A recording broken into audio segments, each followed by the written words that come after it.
આત્માને જગાડી લીધો એવો સાહેબ આ જ્ઞાતિનો મહામાનવ. તમારે ને મારે જય ભીમ જય ભીમ જય ભીમના પડકારા કરવા છે, પણ જય ભીમને સમજવા નથી. હે તમારે ને મારે ગળા ઘડી ઘડી અને જય ભીમના એમ કહેવાય કે નાદ કરવા છે સાહેબ, પણ જય ભીમને વાંચવા નથી, જય ભીમને સમજવા નથી.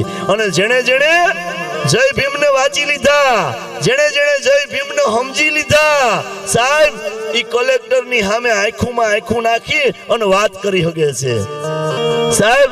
જેણે જેણે એમ કહેવાય કે ભીમ સાહેબને સમજ્યા છે, જય ભીમને બાબા સાહેબને સમજ્યા છે, ઈ જજની સામે આંખોમાં આંખું નાખીને વાત કરી શકે છે સાહેબ. એસપી સાહેબની આંખોમાં આંખું નાખીને વાત કરી શકે છે. ઈ માણસ નિર્ભય બની જાય છે સાહેબ, એને ભય રહેતો નથી. હું કામ? એને બાબા સાહેબ ડોક્ટર બાબા સાહેબ આંબેડકર ભીમરાવને સાંભળ્યા છે, એને વાગોડ્યા છે, એને સમજ્યા છે, એને જાણ્યા છે સાહેબ.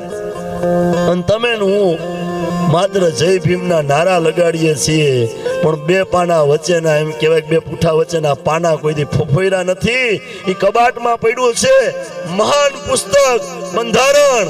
જો વાંચીએ તો કઈક ઉતારીએ, નહીતર તો કબાટનો ઉધાર થાય તો આપણો થાય. કબાટમાં એમ કહેવાય કે 12 વર્ષ લગન જો પડ્યું રહીએ બંધારણ, તો એ કબાટનો કઈ ઉધાર ન થાય. એમ તમે જો એને કઈક ઉતારો જીવનમાં મિત્રો, એને જાણો.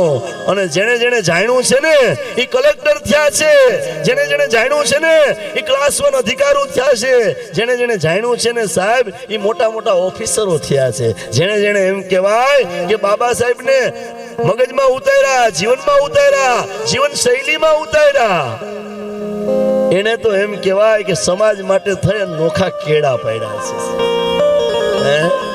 ઇંગ્લેન્ડની વિચાર તો કરો, કોલંબિયા યુનિવર્સિટીમાં એ માણસ ભારતનો એ ભણવા ગયો, અને કોલંબિયા યુનિવર્સિટીમાં એવો નિર્ણય કરવામાં આવ્યો કે જ્યારે હોશિયારમાં હોશિયાર વ્યક્તિ આ યુનિવર્સિટીમાં ભણી અને હારામાં હારા નંબરે પાસ થાય ને, અને પહેલા નંબરનો જે વિદ્યાર્થી છે એ ગમે એ દેશનો હોય એનું સ્ટેચ્યુ મૂકવામાં આવશે સાહેબ.